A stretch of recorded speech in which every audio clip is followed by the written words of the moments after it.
Hi, it's time for another verb of the day. Today's verb is blossom, and this verb was suggested by the viewer Abdi.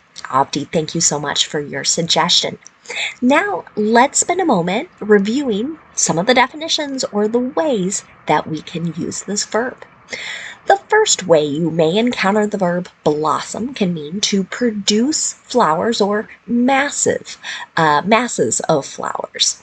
So here we're describing an action that is very common in springtime as various types of plants begin to produce flowers. So that could include plants like tomatoes, right, that start to develop a flower before it begins producing the tomato.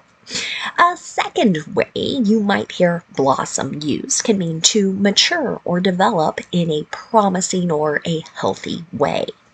So the second definition is more of like a metaphorical kind of opening up or flowering, if you will. So you might encounter people describing someone's career as blossoming, improving, getting better. Sometimes we use this with relationships as well. For now, you should know that blossom is a regular verb. To make the progressive form of this verb, all you need to do is add ing, and that forms blossoming. The past tense and the participle form of the verb can be made by adding ed. Our base verb, blossom, ends in a voiced M sound. That means when you add ed, you're just going to make a D sound. You're not going to add an extra syllable as you say it. So the past tense and the participle form of the verb should sound like this: blossomed, blossomed. Now, you might encounter a couple phrasal verbs, and we'll discuss their meaning here. The phrasal verb you're most likely to see is to blossom into. So the first way to use it goes back to our first definition here, to bloom into a particular form. An example of this in a sentence might be, these hydrangeas will blossom into purple and pink splendor in just another few weeks. Now, hydrangeas might be a new word for you. It's a type of flower, and I've got a picture of it in the bottom right-hand corner of the screen. You can kind of see how it's flowery and producing these very bright purple and pink colors. Now, a second way you could use blossom into ties back to the second definition of our verb, where we're talking about something or could be someone even, quickly growing and maturing into a particular type of person or a particular type of thing. An example of this might be, she blossomed into our most productive employee in the last 2 months. Here, someone has really grown, developed skills, and now, right, the particular type of person here is the most productive. Now, just before we make some more sentences with our verb of the day, I thought it might be good for us to review how we form what I call more information questions in our simple future tense. If you're a regular viewer of this channel, you're probably used to seeing me make many yes or no questions, but from time to time, I like for us to focus on our sentence structure or sentence pattern here. So what all of these questions are going to have in common are that they cannot be answered with a yes or no. We need to provide some more information. So our general pattern here is going to be to start with a question word, use will, then a subject, and then a base verb. We're not going to add any special endings to our verb here when we're making this question. So if you'd like, you're welcome to kind of pause, freeze the screen, and sort of pick words from each column to make a sentence. For example, right, we might start with, what will they cook for dinner? right? So if I find my little highlighter here, what will they cook for dinner? Right? Here we're talking about someone's future plans with that kind of question.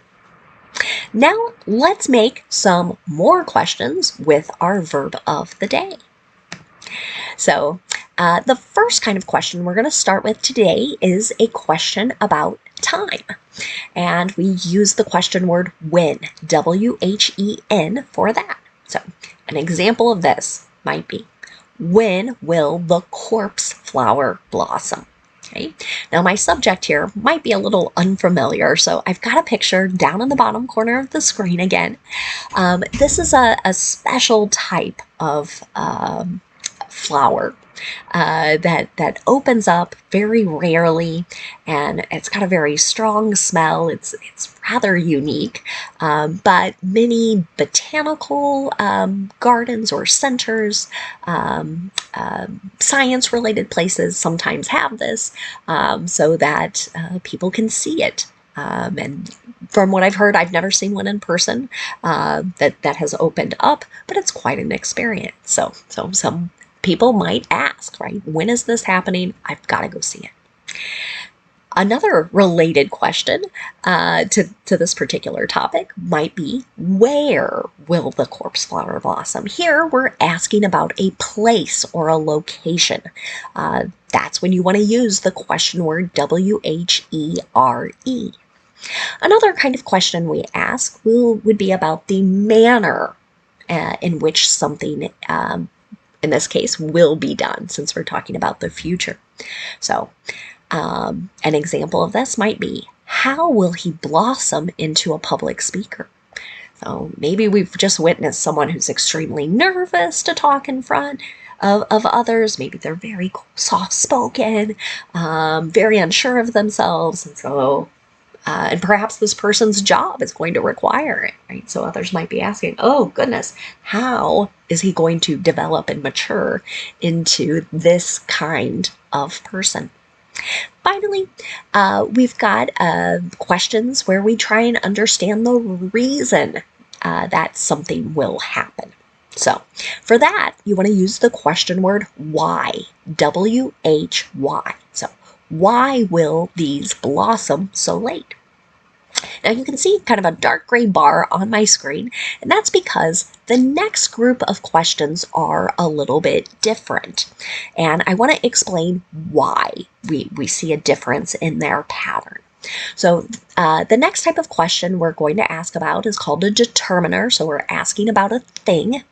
And if that thing is the subject, that's going to require a slightly different pattern. So you can see in my question here, what will blossom next month?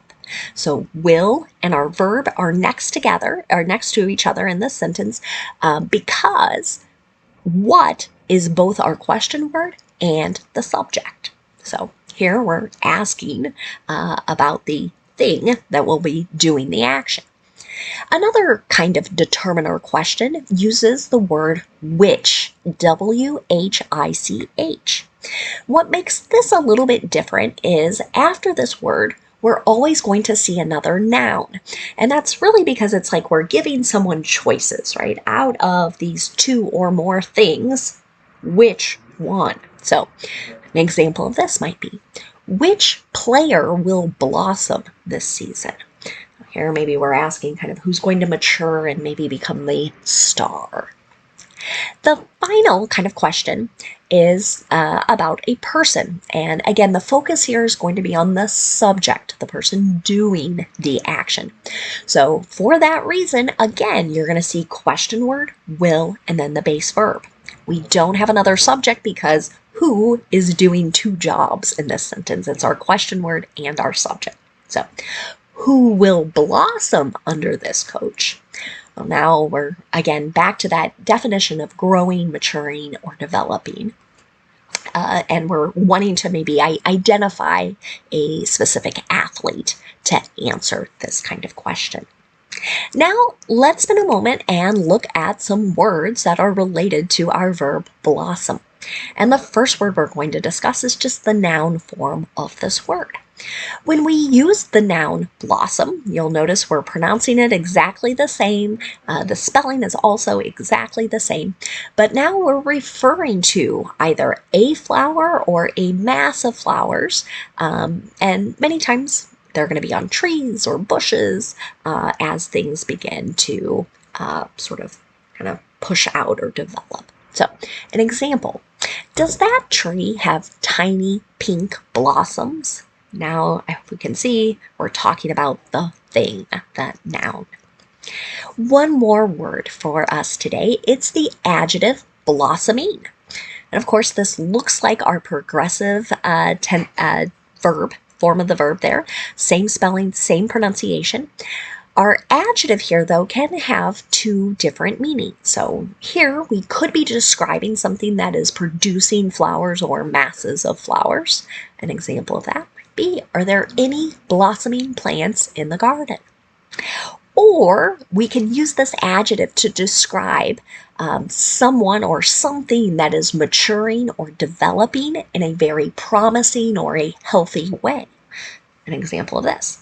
What do you think of their blossoming relationship? So maybe we're talking about a couple, they've maybe been out on a date or two. Now it seems maybe they're kind of headed towards a more serious relationship. So we might describe that as blossoming. Thanks again to Abdi for suggesting today's verb. I thank you all for watching. Have a great day.